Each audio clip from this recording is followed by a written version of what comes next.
Cette revue de la presse vous est offerte par le ministère camerounais des Transports. Chers conducteurs, l'excès de vitesse ou la vie, il faut choisir. L'inattention, l'imprudence, l'impatience ne vont pas avec le volant. Ceci est un message du ministère des Transports. Bonjour à tous et bienvenue à la revue de la presse, édition de ce 7 septembre 2021. Commençons notre périple ce matin avec cette interrogation à la une du quotidien Daman Mana Le Jour. Détournement, fortune publique, comment recouvrir l'argent volé? La question reste pendante ce matin à la grande une du quotidien Bleu qui parle également de sécurisation du port autonome de Douala en petite une et nous présente les 5 questions pour comprendre le marché spécial. Le quotidien Vert Émergence pour sa part ce matin a choisi plutôt de parler d'inflation des produits importés. Les détails de la plainte du Cameroun à l'Organisation mondiale du commerce sont à retrouver dans les colonnes du quotidien Émergence. Fer à béton, blé, maïs, fret maritime et bien d'autres, les prix s'envolent sur le marché mondial.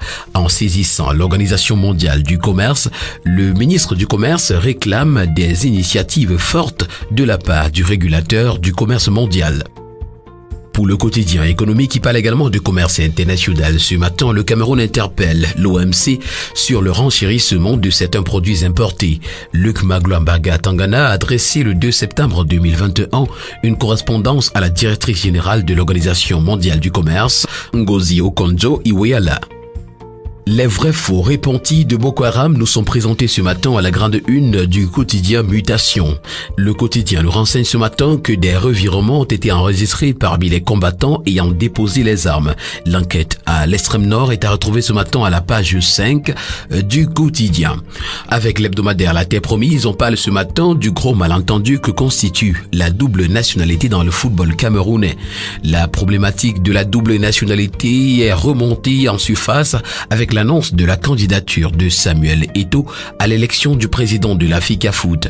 Ici, on est convaincu que dès qu'un Camerounais d'origine est détenteur d'un passeport étranger, il perd automatiquement sa nationalité camerounaise. Les experts, pour leur part, ne sont pas aussi affirmatifs.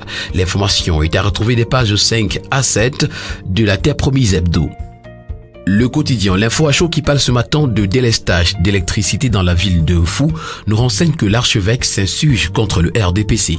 Monseigneur Serge Donatien Ambemberga, archevêque Prima d'Afrique, s'est insurgé contre le Rassemblement démocratique du peuple camerounais, parti au pouvoir au Cameroun, dans une sortie au forum WhatsApp Breaking News, avant de demander à l'administrateur d'apporter des éclairages sur le fond de sa pensée.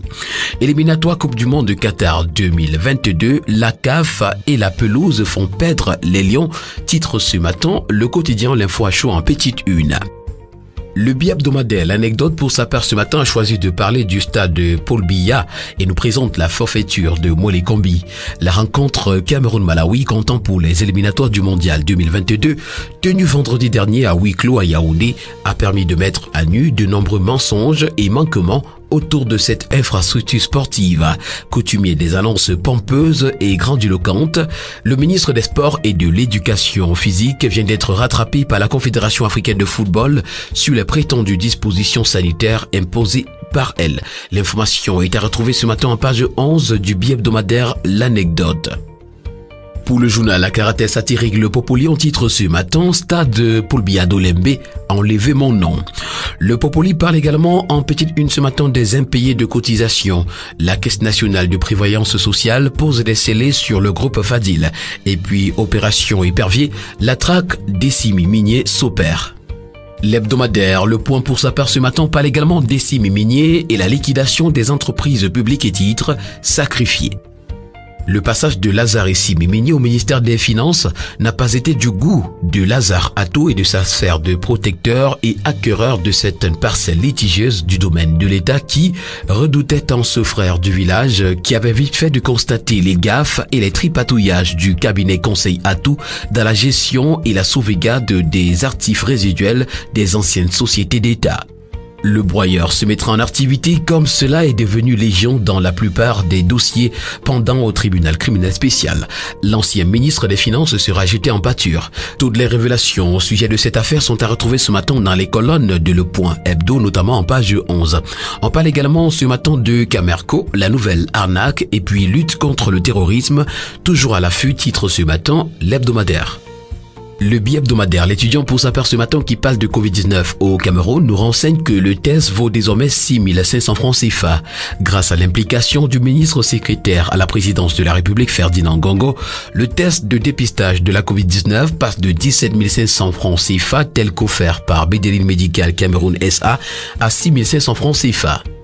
L'hebdomadaire Vision économique, également présent parmi les une accuse que ce matin parle de réhabilitation des entreprises publiques et nous renseigne que le chef de l'État fixe les nouvelles orientations. Dans la circulaire relative à la préparation du budget 2022, le président de la République, son Excellence Paul Biya, prescrit de nouvelles directives pour l'admission des entreprises et établissements publics en réhabilitation au cours du prochain exercice. Désormais, la priorité sera accordée aux entreprises dont l'amélioration de l'outil de production permet de rétablir l'équilibre financier et dont les activités concourent à la mise en œuvre de la stratégie de développement du pays sur la décennie 2020-2030. Le quotidien de Paul Ngouari-Kindi, Réalité Plus pour sa part ce matin, nous informe qu'à Mayokani, le magistrat Amadou Aminou Gadjere est élu l'amido de Moutouroua.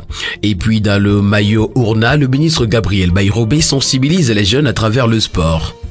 L'hebdomadaire Flèche d'Afrique qui parle de cabale médiatique ce matin nous fait savoir qu'en travaux de rénovation, Rabinga Hotel Douala n'a pas encore eu preneur. Contrairement aux informations qui défraient la chronique sur les réseaux sociaux, la vente de cet hôtel, propriété de la Société Nouvelle des Cotonniers, la SNC, du groupe Fadil, n'est pas à l'ordre du jour. L'information est à retrouver en page 3.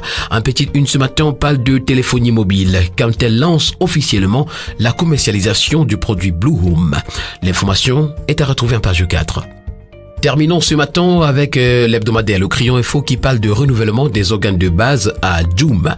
Le président de la commission pour le Dja et Lobo 4, Mathieu Alain Doko et Diané, rassure les militants. Mesdames et messieurs, c'est tout pour ce matin en ce qui concerne cette nouvelle édition de la revue de la presse camerounaise. Merci de l'avoir suivi et surtout n'oublions pas qu'acheter un journal, c'est participer significativement à la vie de la presse au Cameroun.